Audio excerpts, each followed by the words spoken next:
नमस्कार दोस्तों, मैं हूं आपका दोस्त मनोज कुशवाहा और आज फिर से हाजिर हो चुका हूं एक नई वीडियो के साथ और एक नई जानकारी के साथ। दोस्तों, आज की वीडियो में हम आपको बतलाने जा रहे हैं आप किस प्रकार से जो है केंद्रीय विद्यालय में कक्षा 1 के लिए घर बैठे ही ऑनलाइन आवेदन कर सकते हैं। तो आइए दोस्तों, बिना देरी किए हम वीडियो शुरू करते हैं और जानते हैं हम जो है कक्षा 1 के लिए ऑनलाइन से किस प्रकार से घर बैठे ही आवेदन कर सकते हैं।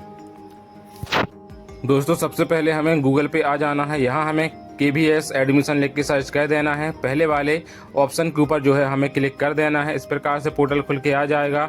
आपको जो है यहाँ पर पंजीकरण करने के लिए ये वाला जो ऑरेंज बटन देख रहे हैं, इस पर आपको सिंपल सा क्लिक कर देना है।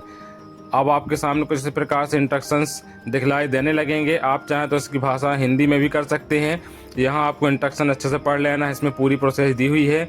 आपको ईमेल आईडी, मोबाइल नंबर और फोटो 256 KB का और बर्थ सर्टिफिकेट जो है 256 KB का बना के रख लेना है। उसके बाद आपको यहाँ चेक बॉक्स ऑन कर देना है और आगे बड़े बटन पर क्लिक कर देना है। दोस्तों, आपके सामने कुछ इस प्रकार से जो है यहाँ पे डिटेल दिखलाई देने लगती है। पहले नंबर पे आप देख सकते हैं बच्चे का फर्स्ट नेम। तो दोस्तों, आपको यहाँ जो है बच्चे का प्रथम नाम डाल देना है। उसके बाद बच्चे का मिडिल नाम में यदि जैसे कोई कुमार है या कुछ ऐसा है तो आप वहाँ पे लिख सकते हैं, और नहीं है तो लास्ट नेम आपको डाल देना है। उसके पास बच्चे में कोई दिव्यांगता है तो वह आपको चूज़ कर लेनी, नहीं तो नो कर देना है। उसके बाद जो है हमें यहाँ से बच्चे की जन्म तिथि का जो है चयन कर लेना है। दोस्तों, यहाँ पे हमने अपने बच्चे की जन्म तिथि का चुनाव कर लिया है। उसके बाद अगला ऑप्शन हमें दिखलाई देता है, क्या बच्चा केंद्रीय विद्यालय संगठन के कर्मचारी का बच्चा है। यदि हाँ तो आपको यहाँ पे वर्किंग KVS सेलेक्ट कर लेना हो, नहीं है तो नॉट एप्लीकेबल यहाँ से आपको सेलेक्ट कर लेना है। उसके बाद जो भी आपका चालू वाला ईमेल आईडी है वह आपको यहाँ नीचे वाले ऑप्शन में फिल कर देनी। तो दोस्तों, यहाँ हमने अपनी जो है ईमेल आईडी डाल दी है। उसके बाद जो भी आपके पास चालू मोबाइल नंबर है वह मोबाइल नंबर आपको यहाँ पे डाल देना है। मोबाइल नंबर डाल देने के बाद दोस्तों आपको अच्छे तरीके से चेक कर लेना है आपका ईमेल आईडी और मोबाइल नंबर सही है, किसी प्रकार का कोई गलत तो नहीं है। उसके बाद जो है आपको जो भी प्रेजेंट में कैप्चा कोड दिखलाई दे रहा है वह कैप्चा कोड डाल के जो है आपको रजिस्टर वाले बटन के ऊपर सिंपल सा क्लिक कर देना है। दोस्तों, हम जैसे ही रजिस्टर बटन पे क्लिक करते हैं हमारे दिए हुए मोबाइल नंबर पर जो है एक 6 अंकों का OTP हमें थोड़ी देर में प्राप्त हो जाता है। वह OTP जो है आपको यहाँ पे डाल देना है। दोस्तों, हमें जो है OTP यहाँ पे प्राप्त हो चुका है। हम यहाँ पे OTP डाल देते हैं। उसके बाद जो भी आपको यहाँ पे कैप्चा कोड दिखलाई दे रहा है वह कैप्चा कोड आपको यहाँ पे डाल देना है। उसके बाद जो है आपको वेरीफाई बटन पे क्लिक कर देना है। आप जैसे ही वेरीफाई बटन पे क्लिक करते हैं आपके सामने जो है पंजीकरण विवरण आपको दिखलाई देने लगता है। आपके बच्चे का नाम यहाँ आपको दिखलाई देने लगता है, लॉगिन कोड आपको यहाँ दिखलाई देने लगता है, डेट ऑफ बर्थ और मोबाइल नंबर दिखलाई देने लगती है। तो दोस्तों, आपके पास अगर प्रिंटर की व्यवस्था तो आप इसका प्रिंट भी ले सकते हैं, नहीं तो आप इसका स्क्रीनशॉट लेकर अपने मोबाइल में सुरक्षित रख सकते हैं, या फिर कॉपी या पेन में आप की सहायता से आप इसे नोट करके अपने पास में रख सकते हैं। तो दोस्तों, इस प्रकार जो है आपकी रजिस्ट्रेशन की प्रक्रिया पूरी हो जाती है। अब आपको लॉगिन बटन के लिए क्लिक हर बटन पे क्लिक कर लेना है।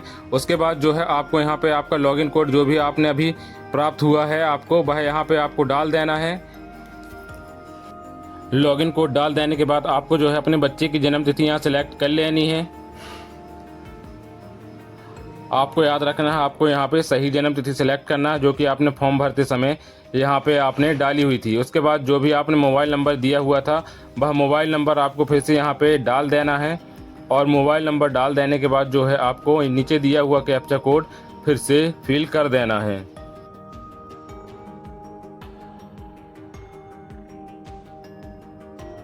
कोड डाल देने के बाद आपको लॉगिन बटन के ऊपर सिंपल सा क्लिक कर देना है। आप जो है इसमें केंद्रीय विद्यालय के पोर्टल में लॉगिन हो जाएंगे। आपको यहाँ पे अपनी जानकारी अच्छे से जांच लेनी है, किसी प्रकार की कोई गड़बड़ी ना हो। लिंग में आपको मेल या फीमेल का चयन कर लेना है। यहाँ परिवार का आय वर्ग, यदि आपके पास यदि EWS सर्टिफिकेट है तो आप वो लगा सकते हैं जनरल कास्ट के लिए। यदि आप गरीबी रेखा के अंतर्गत हैं, BPL कार्ड है तो आप वो लगा सकते हैं।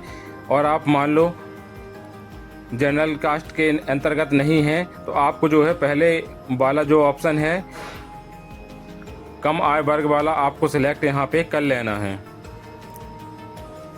तो दोस्तों, यहाँ पे जो है हम अच्छे तरीके से सारी जानकारी जांच लेते हैं। उसके बाद रक्त समूह में हमारे बच्चे का जो भी रक्त समूह है वह हमें यहाँ पे सेलेक्ट कर लेना है। और उसके बाद जो है आपको यहाँ पर नेक्स्ट बटन पे क्लिक कर देना है। इस प्रकार से एरर आती तो आप देख सकते हैं आप कोई ना कोई फील्ड यहाँ पे फिल करना भूल गए हैं। तो आप देख सकते हैं हमने यहाँ पे जो है परिवार की आय वर्ग का ऑप्शन नहीं लिया था, तो हम यहाँ पे जो है कम आय वर्ग वाला ऑप्शन ले रहे हैं, क्योंकि हमारे पास EWS सर्टिफिकेट नहीं है और ना ही हमारे पास जो है गरीबी रेखा का कार्ड है। उसके बाद जो है हम अगले ऑप्शन पे आ जाते हैं। यहाँ जो है माता के विवरण में हमें यहाँ पे माता का प्रकार चयन कर लेना है। माता के नाम में यहाँ माता का पूरा नाम हमें लिख देना है। तो दोस्तों हम यहाँ बच्चे की माँ का पूरा नाम उसके बर्थ सर्टिफिकेट के अनुसार डाल देते हैं। अगला ऑप्शन हमें यहाँ पे राष्ट्रीयता का दिखलाई देता, हम यहाँ इंडियन सेलेक्ट कर लेंगे। उसी प्रकार से हम पिता का मिस्टर या लेट यहाँ पे सिलेक्ट कर लेना है। उसके बाद जो है आपको जन्म प्रमाण पत्र के आधार पर जो भी जैसा भी नाम की स्पेलिंग है पिता के नाम यहाँ पे हमें डाल देना है। उसके बाद जो है यहाँ हमें पिता की राष्ट्रीयता का चयन नीचे कर लेना है। तो हम यहाँ पे इंडिया से तो इंडियन कर लेंगे।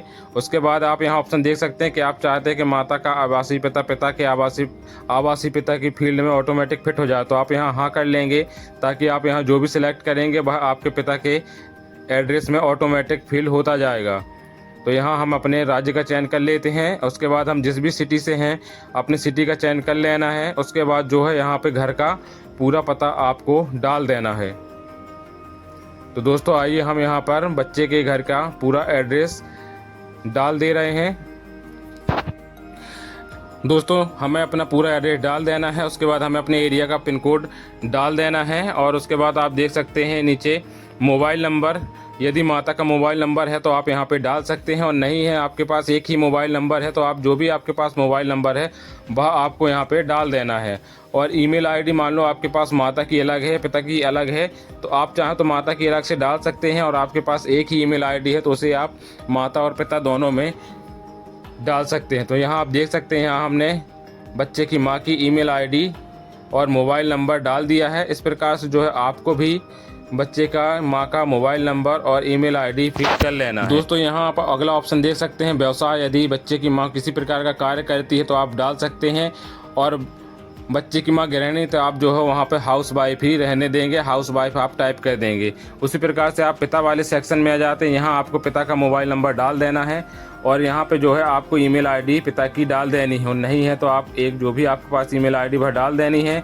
यदि आपके बच्चे के पिता जो हैं प्राइवेट जॉब करते हैं तो आपको प्राइवेट जॉब यहाँ डाल देना है, या सरकारी गवर्नमेंट सर्विस में है या टीचर हैं, जो भी कुछ करते हैं बच्चे के पिता वह आपको डाल देना है, और नेक्स्ट बटन पे आपको क्लिक कर देना है। दोस्तों आप ऊपर की तरफ देखेंगे यहाँ पे आपको पूरी जानकारी अच्छे से चेक कर लेनी है, कहीं पे किसी प्रकार की कोई स्पेलिंग मिस ना हो। इसे बहुत ही सावधानी के साथ जो है आपको अच्छे से चेक कर लेना है। उसके बाद जो है नेक्स्ट बटन पे क्लिक कर देना है। दोस्तों यहाँ हम अगले सेक्शन में आ जाते हैं। यहाँ हम 3 केंद्रीय विद्यालयों का जो है चयन कर सकते हैं। सिलेक्ट केंद्रीय विद्यालय 1 में आप यहाँ देख सकते हैं, यहाँ हम अपने स्टेट का चयन कर लेना है, जैसे हम मध्य प्रदेश से हैं। उसके बाद जो है आपको यहाँ पे मध्य प्रदेश के सारे केंद्रीय विद्यालय की लिस्ट दिखलाई देने लगती है। आपको अपने नज़दीकी केंद्रीय विद्यालय का जो है यहाँ से चुनाव कर लेना है। तो आपको बहुत ही सावधानी के साथ जो है अपने नज़दीकी केंद्रीय विद्यालय का चुनाव करना है, क्योंकि आप जैसे मध्य प्रदेश का चयन कर रहे हैं या किसी भी राज्य का चयन कर रहे हैं, वहाँ पर उपस्थित सारे केंद्रीय विद्यालय यहाँ लिस्ट में दिखलाई देते हैं।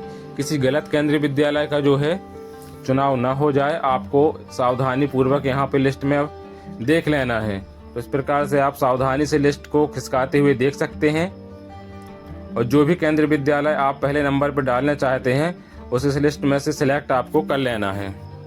दोस्तों यहाँ हम अपने केंद्रीय विद्यालय का जो है चयन कर ले रहे हैं। उसके बाद जो है आपके सामने केंद्रीय विद्यालय संबंधित जानकारी यहाँ पे खुल के आ जाती है, उसका एड्रेस यहाँ पे आ जाता है।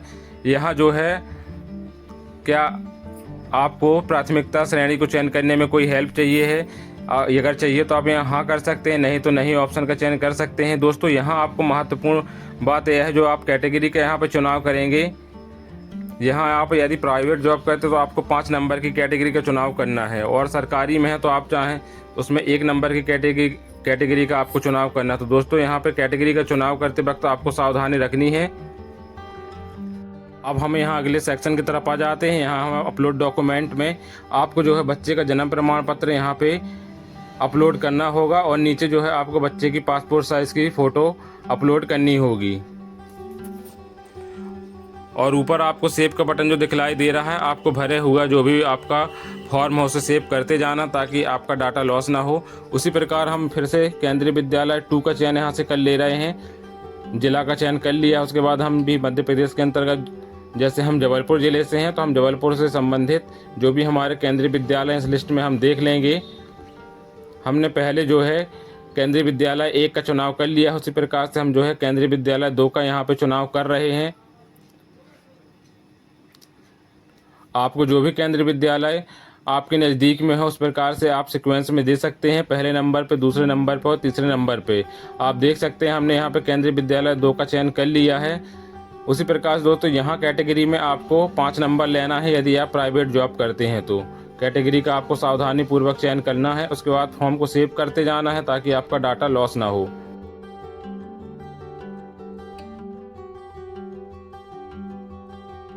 उसके बाद हमें फिर से केंद्रीय विद्यालय 3 के लिए यहाँ पे सिलेक्शन कर लेना है। जैसे हम मध्य प्रदेश हैं तो मध्य प्रदेश सिलेक्ट कर लेंगे।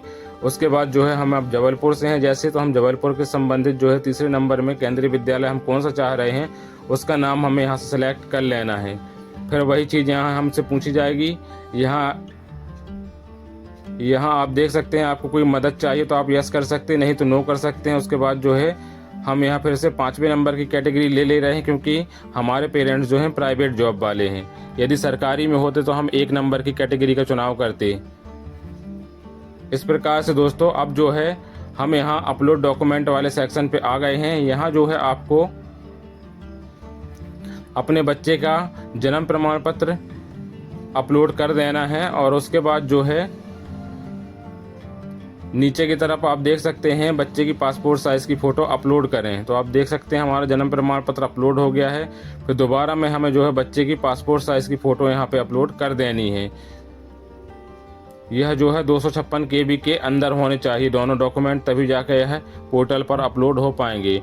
उसके बाद यहाँ हमें नेक्स्ट बटन पे फिर से क्लिक कर देना है। यहाँ आपको डिक्लेरेशन में कुछ पॉइंट दिखलाई देते हैं, यह सावधानी पूर्वक आपको पढ़ के यहाँ चेक ऑन कर देना है। उसके बाद सेव टू प्रीव्यू, आपको इस वाले बटन के ऊपर क्लिक कर देना है, ओके कर देना है। उसके बाद प्रीव्यू बटन पे क्लिक करके आपको अच्छे से अपने भरे हुए फॉर्म का जो है प्रीव्यू देख लेना है।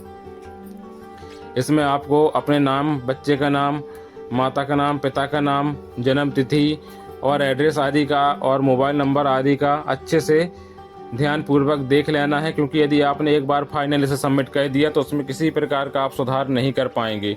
इसलिए सारी जानकारी आपको स्टेप बाय स्टेप अच्छे से खिसकाते हुए से स्क्रॉल करते हुए जांच लेनी है। आपने जो कैटेगरी का चयन किया है वह सही है कि नहीं, सही केंद्रीय विद्यालय का आपने नाम सेलेक्ट किया है या नहीं। आपको इस प्रकार से इसके स्क्रॉल करते हुए अच्छे से तीनों केंद्रीय विद्यालय जो आपने सेलेक्ट किए हैं आप यहाँ से अच्छे तरीके से जांच लेंगे। और पूर्ण रूप से जांच लेने के बाद जो है आप सबमिट एप्लीकेशन इस वाली बटन पे क्लिक करेंगे। आपके सामने कुछ इस प्रकार से मैसेज आएगा, आपको यहाँ पे यस सबमिट बटन पे क्लिक कर देना है। उसके बाद जो है आपके रजिस्टर्ड मोबाइल नंबर पर एक बार फिर से जो है OTP आपको प्राप्त हो जाएगी।